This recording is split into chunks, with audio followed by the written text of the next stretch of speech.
Junta, building better Africa. Without much ado, allow me to go straight to the business of the day. I have a statement, but before I read that statement, I want to play this recording here that should mark the actual beginning of our transaction today.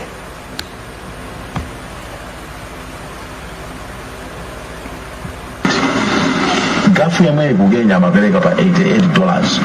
Kuna now just for 100. And UCSOs didn't question anything. Kugenya. Chumijina dabite fenduli. Kenya ujaguno kuwafika 188. Because mafura janagata ya kugenya kwa Tanga is 120 kilometers from Mombasa. It's very close to Kenya. Sama funika sangara mizile transport. Some African kwera. This thing, it will torture them for the rest of their life. Because anaba, yeah, because sunga Kenya sanga kulisa ile kulisa 194. Kama we say, let us look for peace. Kama I think it's sa funa kuvuti nzotega antumewa amene apanga ujelewa ndanga tunga asiya kuti akambirana nawo. Some of us are not interested in this. We never, even when our procurement, you will never hear Urichi Kunanariaba. Zero. Come it was my ministry. I said, this. Since now we know this is more than just the office. We are sitting in that office. We can't be seeing things going wrong. What is the need for office? You're 1.7 million per month for what? We are there to serve, to deliver service. Young gaf agaipitiliza tibina nayo ku SCP because young gaf ku Kenya amakulisa 88 kunogera kafika branch 194. Do we have evidence? Yeah. Kunogera kafika branch 194. If they want that nene go would know gaf because mafura anagata iba kutanga. Some may not have any difference. Some may not have any difference in terms of price.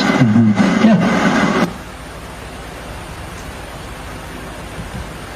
Banasio beba kodi inu kagala tagajaga magala na minister William Chamugadi gairego mamsa ana lemba yo yamba ija ndiya chiwilichi amatola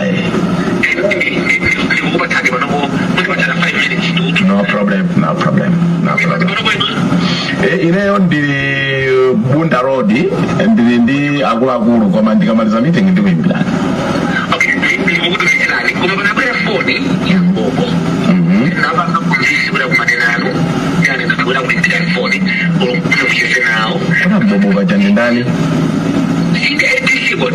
Oh, okay.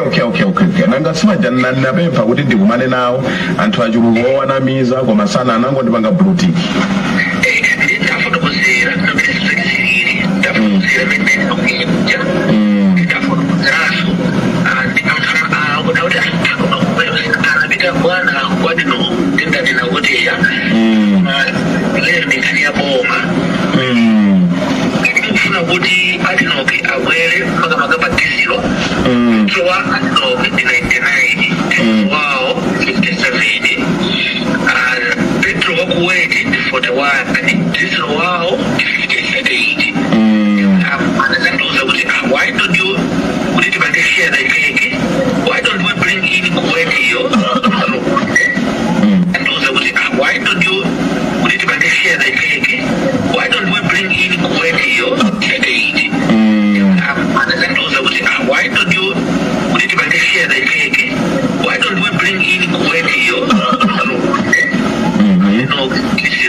Text abana kuti ndaone because sinshiro yomagwira yonchi yayi ndaone